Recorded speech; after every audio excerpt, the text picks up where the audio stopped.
Reka nongere mwikaze ari nako nkomeza kukwifuriza ibihe byiza wowe wakanze subscribe hano kuri Kora TV Show. None ni tariki 10 ukwezi n'ukwa munani. Ni ukwezi kwa munani kutazigira kwibagirana ku bacuruzi, ni ukwezi kwabaye ukw'imyaku, ni ukwezi kwabaye ukw'ibihombo. Ngira ngo nkuko mwakomeje kugenda mubibona ku mbuga nkoranyambaga, ni video zanjye zakomeje kugenda zicuruzwa cyangwa zipostingwa n'abantu batari bake ku mbuga nkoranyambaga, gusa nawe ubara inkuru nka nyirayo. Niyo mpamvu nje kugira ngo twiganirire mbabwire uko byari bimeze. Hari ku isaha y'isa moya za mu gitondo nibwo inzego z'umutekano zagiye zigera kuri buri mucuruzi kugira ngo bagende bakusanya cyangwa bareba neza niba ibyo badusabye twarabyujuje. Bamwe mu banyarwanda abacuruzi cyane cyane bamaze kubyakira, abandi ntibarabyakira, gusa mugomba kubyakira nta kundi byagenda. Niba koko urubyiruko rw'u Rwanda bari bafite abarwayi batejwe, bafite ingaruka nyine zakomotse kuri ibi byuma cyangwa aya marikeri, murabyumva ko icyo twifuza ni u Rwanda rwiza twifuza, kandi urubyiruko rugendera ku mategeko ya leta, dukurikiza amabwiriza n'ibyo baba batubwiye. Uyu munsi rero ndagira ngo twiganirire uko byari bimeze. Hari ku isaha y'isa moya nibwo inzego z'umutekano zanzindukiye. Murabibona ko bari kunkurishaho amabanderori cyangwa amwe mu mastika ashushanyijeho izi nzoga baciye. Ngira ngo nkuko muri kubibona na byinshi ndaza kugenda mvuga. Ngira ngo murabibona ko namwe mu makarito y'inzoga bamenye bagarutse gucekinga ngo barebe niba neza ko nta rikeri zari zirimo. Nagerageje kugenda mbikuramo byose mbisubiza mu bikarito, ibyo nashyize mu mufuka na byinshi ndaza kugenda mvuga. Ngira ngo muri bakuru namwe muri kubibona. Uyu munsi rero ndagira ngo twiganirire, ni inkuru ikomeje kugenda ipostingwa n'abantu batari bake, gusa birababaje. Ntabwo navuga ko ari inkuru yanshimishije cyangwa ari inkuru yashimishije bamwe mu bacuruzi, gusa nanone tukarebera hamwe ku ruhande ruri positive cyangwa inyungu kuri leta hamwe n'abaturage muri rusange. Ese niki cyakabaye cyiza? Nibyo koko twarahombye, hari n'abafunze, hari abagiye bahomba miliyoni, hari abahombye 500,000, hari abahombye miliyoni 2, hari abahombye miliyoni 10, hari abahombye miliyoni 100, hari abahombye miliyari, noneho bakaba banafunzwe. Nibyo koko twese nk'abanyarwanda cyane cyane bacuruzi turababaye, ariko ikintu turaza kurebera hamwe, turaza kureba hamwe niba koko ibi bintu bavuze by'amarikeri ko atera indwara. Turaza kugenda tubiganiraho, niyo mpamvu mba ndano kuri Kora TV Show. Gusa navuga ko ari inkuru itarashimishije abantu. Ndagira ngo muze twiganirire, niba utwumva uri iburasirazuba, iburengerazuba, amajyepfo, amajyaruguru, abantu batwumva bari mu mujyi wa Kigali nibacuruzaga izi rikeri, hari umuntu zizishe, hari umuntu zizateye ingaruka, cyangwa ni yamayobera matagatifu nk'uko abakatolika bajye bakunda kubivuga. Gusa icyo navuga cyo, leta ntabwo yakibeshya, leta n'umubyeyi idushakira ibyiza, gusa ntabwo byakoraho ko twahombye, kandi ni nabyo koko twahombye, kandi ukuri ni kwica umubano, niko kuri yuko twahombye. Ariko icyo turaza kurebera hamwe, niba urubyiruko rw'iki gihe, u Rwanda murabizi ibihe twanyuzemo, ntabwo dushaka ko twakongera kugira urubyiruko rujagaraye mu mutwe, rufite akavuyo mu mutwe, rwatwawe n'ibiyobyabwenge nk'uko umuvugizi wa polisi yakomeje kugenda abitangaza cyangwa abivuga. Niyo mpamvu twavuga ngo reka twere kurebera ku ruhande ruri negative gusa. Nibyo koko twahombye, nta n'uwadusubiza, wakadusubije yahombye amafaranga menshi, wakadusubije aranafunze. Yewe wumve ngo ugomba gutuza kandi ukabyakira. Nibyo koko mu Rwanda hari business nyinshi, bidakuyeho nuko n'akazi kabuze, bisaba gushirika ubute tugashaka izindi business, nubwo kubona igishoro biba bigoye. Wenda ndabyibuka, ndaza kubanyuramo muri story yanjye cyangwa mbabwire ubuzima bwanjye ko ninjiye muri business yo gucuruza amarikeri. Abantu banzi cyane hano kuri Kora TV Show banyita Krista, ndi n'umunyamakuru wa Kora TV Show. N'iki kinyamakuru ni icyanjye, gusa nacuruzaga na marikeri, kuko murabizi ko YouTube mu Rwanda kugira ngo igutunge aba ari ibintu bigoranye cyane. Nabitunze nyine usanga nyine amafaranga ya YouTube bisaba guhozaho. Niyo mpamvu ugomba gukora ibishoboka byose ugashaka kandi ka business ku ruhande, kabona ni waba ufitemo 100, 200, 50, ni amafaranga aba make ayo waba ufitemo yose, kuko gucungira kuri business imwe aba ari ibibazo. Uyu mushinga rero nawinjiyemo hashize umwaka, ndangije muri Ines University, ni kaminuza yo muri Musanze. Ndatekereza ko abantu benshi muyizi cyane. Natangiye gucuruza amarikeri n'ahazwi nka Yaounde. ni mu karere ka Musanze, ndi urubyiruko nk'uko muri kubibona, mfite imyaka 25. Niba urubyiruko rw'u Rwanda bamwe na bamwe twaratangiye gutinyuka tukavuga ngo uduceri tubonye reka twereke udusesagura tujye kunywa ibiyobyabwenge cyangwa tuyajyane mu iraha ridafite umumaro, umuntu akavuga ngo reka nyashore muri ibi ngibi ndebe ko hari icyo bizabyara, uyu munsi tukaba ari twe turi kuririra mu myotsi, tukaba dufite agahinda k'ibyo wenda byabaye badukoreye. Wenda icyo navuga cyo ntabwo nk'uko nabibabwiye, ntabwo turaza kurebera ku ruhande ruri negative gusa, wenda icyo twifuza ni u Rwanda rwiza kandi abanyarwanda bafite isuku, bari smart kandi bagendera ku mategeko ya leta. Niyo mpamvu rero naraza kugenda mbikomozaho, ari nayo mpamvu rero ndi kugira ngo nganire na bamwe bakomeje kugenda bambwira ngo ese u Rwanda urarugumamo cyangwa urigira muri Uganda. Nkabasubiza ngira ngo ibyo biganiro muraza kujya mubibona. U Rwanda niba ari ikintu dufite ni umutekano, ni amahoro, kandi ngiye igihugu kirimo amahoro n'umutekano ntabwo napfa kukivamo. Niyo mpamvu rero nibyo koko ibyabaye byabaye, kandi turabyemera ko amahirwe na business itagira ibihombo, na business itagira ibihombo. Hari n'igihe uva kurangura imodoka igahirema, aho ngaho ntiwabyegeka kuri leta, kandi umushoferi wawe wari uyitwaye ari we nyine wahiritse iyo modoka. Niyo mpamvu rero umuntu arabyakira. Ni nka kwa kundi umuntu aba afite business igashya, inkongi y'umuriro ikaza, utaragiye no muri assurance kugira ngo bakwishyure cyangwa bagufate mu mugongo bigende neza, ugasanga business yawe irahiye. Reka ibyo ngibyo twere kubyivangamo cyangwa nire kubitendamo, mbabwire uko ninjiye muri business yo gucuruza marikeri. Nk'uko nari mbabwiye, nari maze umwaka ndi gucuruza umwaka ndangije muri kaminuza ya Ines, nibwo ninjiye muri uwo mushinga wo gucuruza marikeri. Nari mbimazemo hafi umwaka n'igice.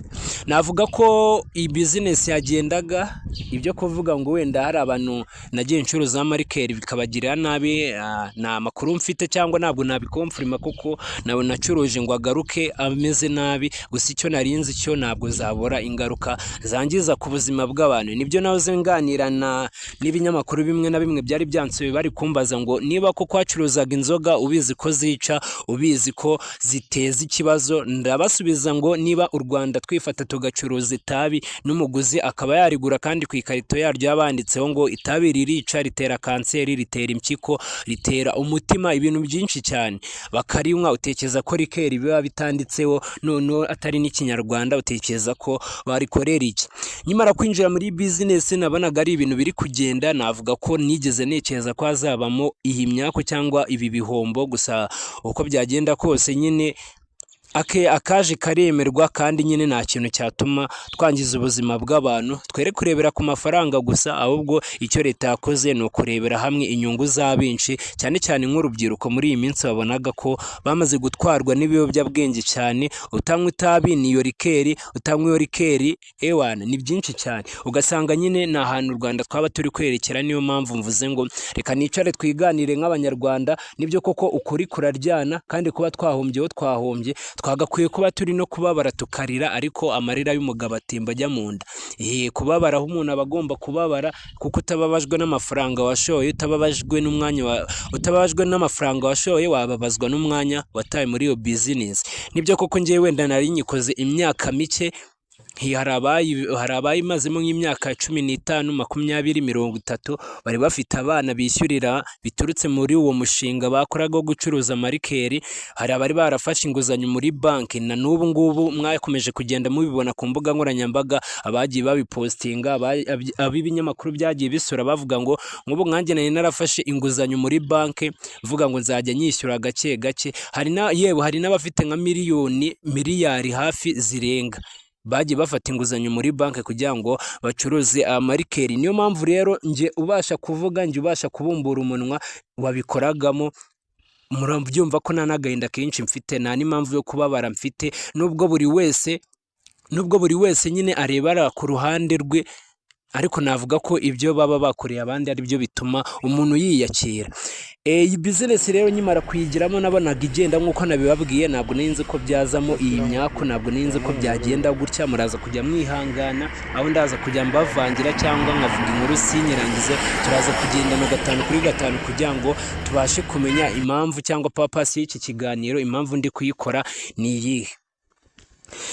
Noneho iyi business niyo nyimazemo nk'amezi 7, nibwo hahise haza kiriya kibazo cyo guca amaji ya Salamu nayo narayacuruzaga.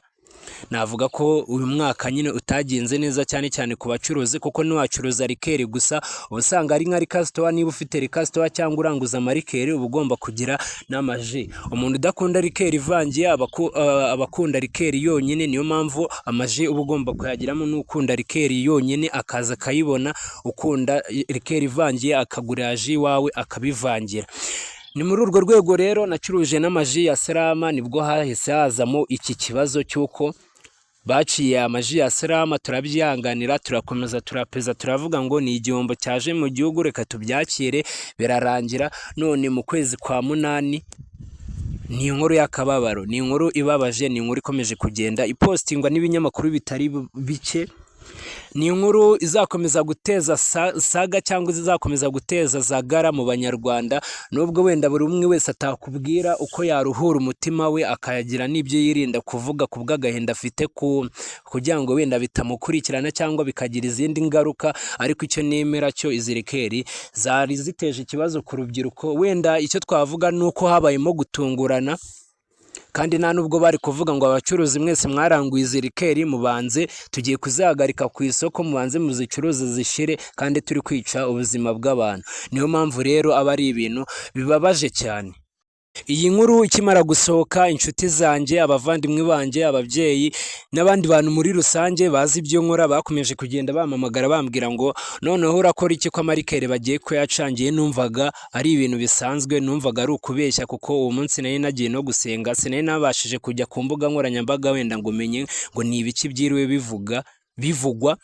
Navuye mu rusengero mbona abantu benshi bampamagaye, nkanga kubafata, mvuga ati se noneho habaye iki? Nibwo nageze hanze mvuye mu rusengero, mbona abantu benshi bagiye bampamagara barambwira ngo byakomeye.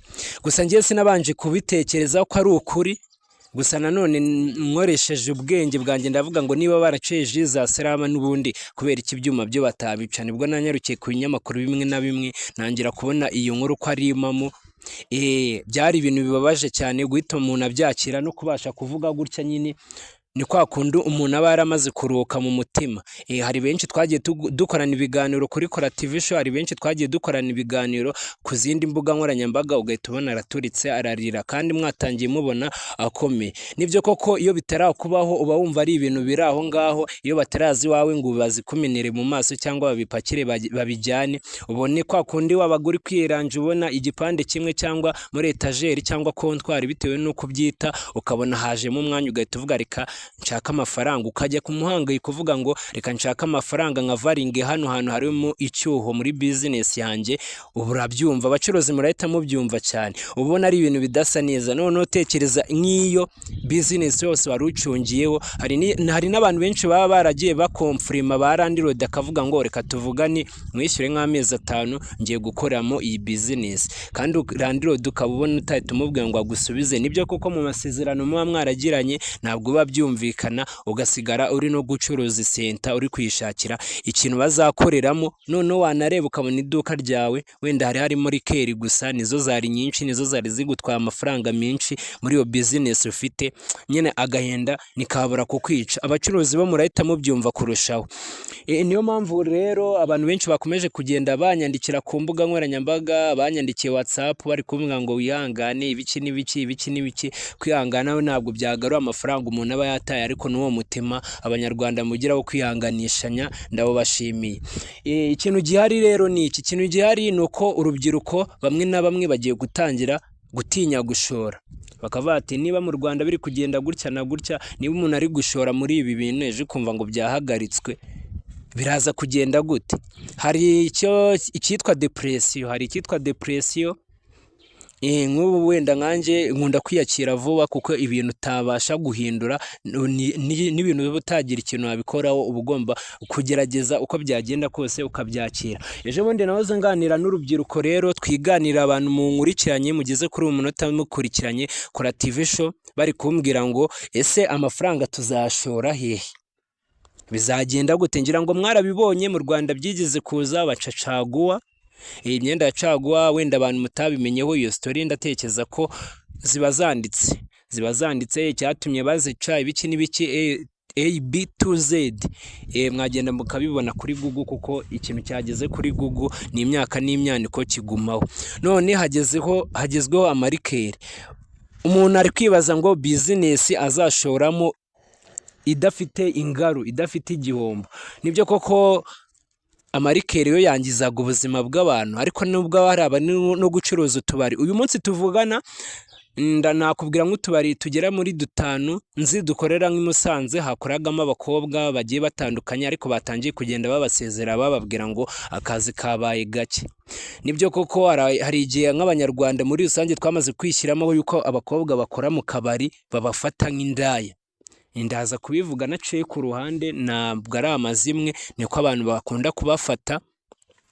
Gusa kubera impamvu zo kubura akazi, umuntu asigaye arangiza na masters. Hari utubari nzi tugera muri 3 hakoramo abakobwa bari kwiga masters, abiga i Butare, abiga hehe, ariko bakora mu kabari kubwo kubura business bakora. Ibaze niba uwo mwana wiga masters tutitaye ku buzima bayo cyangwa tutitaye ku ukundi kuntu ameze, kuko ntabwo wajya gukora mu kabari wenda wabonye indi business, cyese wenda warakuze ukunda akabari wumva arizo vibe zawe, ariko ndahamye neza ko 90% y'abakobwa bakora mu kabari nta bundi buryo bafite. Niyo mpamvu ubona nyine baba batishimye. Ariko nanone ukavuga ngo kugira ngo inzara inyicire mu rugo, kugira ngo bigende gutya, aho kugira ngo mbore imyenda y'umwana, aho kugira ngo nzabura amafaranga y'amavuta, igisuko. Ni byinshi bihangayikisha abakobwa, ni byinshi bihangayikisha buri muntu wese. Niyo mpamvu wemera ugakora ka kazi uri kubona, bitavuze ko ugakunda. Rero niba abo bakobwa batashye bagiye baraza gukora iki? Kuko nge ndahamya yuko umukobwa uza gukora mu kabari ababona nta bundi buryo buhari, ababona nta yindi business ihari cyangwa ikindi kintu yakora. Ngiye niko mbyumva, wenda nawe uraza tubwire uko uri kubyumva. Uyu munsi rero abo bakobwa bamaze gusezerera, wenda ntabwo turaza kwibanda abo ngabo bakora mu kabari. Uyu munsi niba hafunze inganda zigera mu 150, kandi buri ruganda rwakoreshaga abakozi bagera mu 100, wenda reka dufate 100 kuko hari abarenga, hari wenda n'abakoreshaga bari munsi, ariko urwo sinzi ko rwaba ari uruganda. Niba ari 100 gukuba 100, abo bantu 10,000 baraza gukora iki hano hanze? Navuga ko tujye tubwizanya ukuri, abanyarwanda muri rusange murabibona nk'uko hano hanze bimeze. Kubaho biragoye pe, cyane cyane ku rubyiruko. Nibivuze ko hari abadeshiri ku bute nayo babonye bakayasesagura muri ibi biyobyabwenge bakomeje kugenda baca. Ari nabyo umuvugizi wa polisi yakomeje kugenda agaruka bavuga ngo ntabwo dushaka urubyiruko rwatawe umutwe, ntabwo dushaka urubyiruko birirwa babyina mu tubari bambaye ubusa. Muzarebe ahandi mujya kubyinira, muzarebe ibyo bihugu. Niba mwumva mu Rwanda turi kubabangamira, muzarebe ibindi bihugu mujyamo. Icyo ngicyo cyo ndemeranya nacyo. Hari igihe nanjye njya mu kabari, nanjye ndi urubyiruko, nkahita mvuga ati ahantu ibintu biri kwabera ni ibikini Sodoma, cyangwa nageze hahandi nyine muri bya bihugu nazi nyine bajya bakora ibintu ku karubanda, ukavuga ngo cyakoze abantu ntibakigira n'isoni. Ngira ngo muze twiganire muri comment, tubwizanye ukuri.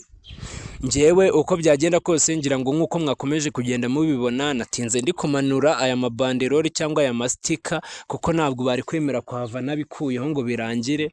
Ngira ngo naranatinze, abenshi bakomeje kugenda babikuraho. Niyo mpamvu nshishikariza nk'abanyarwanda kugira ngo dukomeze kugendera mu murongo umwe, dukomeze kunoza ibintu batubwiye, dukomeze gushishikariza urubyiruko kwirinda ibiyobyabwenge. Izo nzoga si izawe, rikeri si izawe.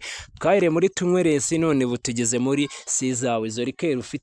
Izo rikeri ufite watsimbye munsi y'igitanda, izo rikeri ufite watsimbye, bireke bisubike kuzinywa, uzitange bazijyane, kuko nta cyiza cyazo. Kuko leta niba yasuzumye, kuko bajya gufata umwanzuro bamaze gusuzuma ibintu byose, aho kugira ngo zizakwangize wivurisha amamiliyoni, bitange babijyane nyine, nakunde ushake indi business. Igihe ari cyo ni ugusengerana. Murabibona ko ibintu bitoroshye cyane muri iki gihugu. Navuga ko ibintu bitoroshye, ariko binaterwa n'urubyiruko. Nanone nje ndaza kugenda nkomoza nko ku rubyiruko. Urubyiruko uyu munsi ni wa muntu mushobora kuba muri kuvugana yaturikije nk'akamari, cyangwa hari nk'umudiaspora wamuremeye nk'ibihumbi 50 cyangwa ibihumbi 100 cyangwa 200 cyangwa miliyoni. Ndabizi neza ko njewe hari n'abajene banjye nzi iwabo baba baragiye hanze, bakavuga ngo tugusigiye aya mazu, tugusigiye uzajya ukusanya amafaranga avuye muri aya mazu uzayitezemo imbere.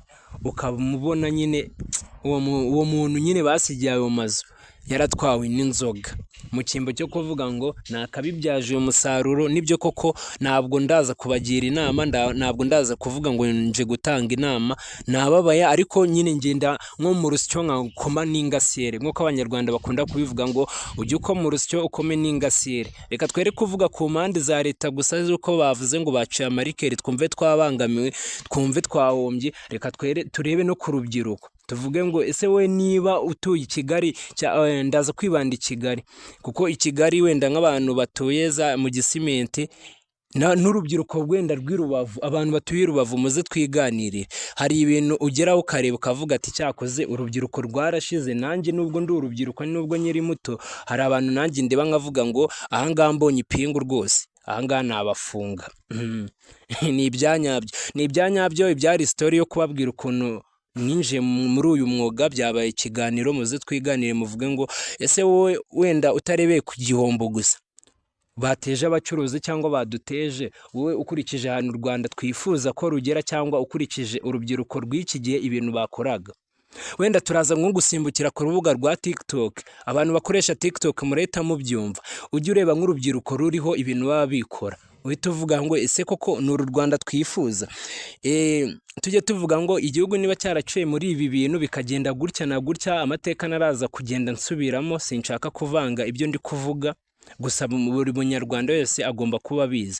Niyo mpamvu rero tugomba gushaka igisubizo, tukagira urubyiruko rwiza, tukagira urubyiruko ruri smart, tukagira urubyiruko rugendera ku murongo n'amategeko ya leta. Usibye no kugendera ku mategeko ya leta, ntawe utakifuza kubona umwana we atanywa itabi.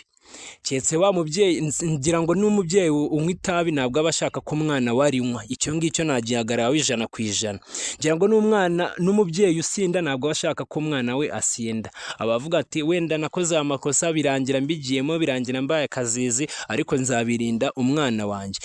N'umwana unywa inzoga ntabwo aba ashaka ko umubyeyi we asinda. Ni vice versa nyine, ngira ngo murabyumva cyane muri bakuru. Niyo mpamvu rero niba utakifuriza umwana wawe ikintu, ntabwo wakifuriza uwundi.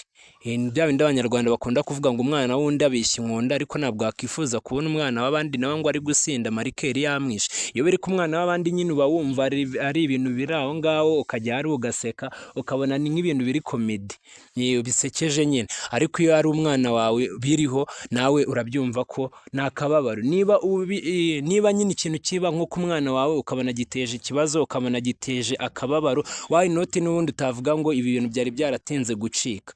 Niyo mpamvu nababwiye ngo twere kurebera ku mpamvu za government gusa, za leta gusa, tuvuge ngo baciye inzoga twasaze twasizoye, ahubwo turebere ku ruhande rwo kuvuga ngo ese ni ikihe cyiza kirimo. Hari ikiganiro Scovia yakomeje kugenda akora ku mbuga nkoranyambaga, abantu bakunda gukurikirana mama w'u Rwagasabo Scovia, Mutesi Scovia, ari kuvuga ngo nibyo koko baciye amarikeri ariko ntabwo baciye abanywe. Icyo ngicyo nacyo turaza kukiganiraho. Baciye amarikeri ariko ntabwo baciye abanywe. Umuntu mukaganira akakubwira ngo ngira ngo niba ukunda gukurikirana Kora TV Show, hari ikiganiro twakoze umuntu ari kumbwira ngo uyu munsi navaga gukora nk'ibihumbi 3, nkafata rikeri y'Icyatanu, rikeri y'Icyabiri cyangwa igihumbi, nkayinywa amasaha 2. Ubwo murabyumva ko ari rikeri imwe.